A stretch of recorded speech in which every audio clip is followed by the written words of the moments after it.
गॅसवर एका गंजीमध्ये दूध तापवायला ठेवायचं, एक उकळी येईपर्यंत. त्यानंतर त्यामध्ये कस्टर्ड पावडर टाकायचं.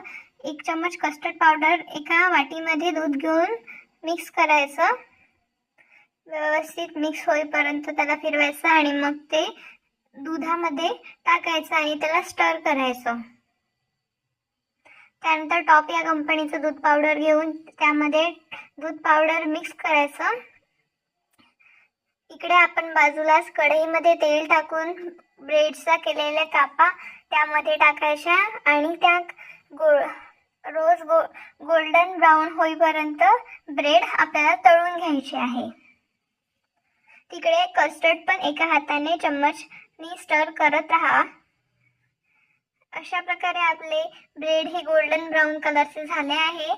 व्यवस्थित तेल झिरपून घ्या, त्यामुळे ते अधिक तेलकट होणार नाही. कस्टर्डमध्ये साखर आणि ड्रायफ्रुट्स टाकून अशा प्रकारे आपलं कस्टर्ड तयार झालेलं आहे. एका बाउलमध्ये ब्रेडचे केलेल्या कापा आणि त्यावर आपलं कस्टर्ड टाका.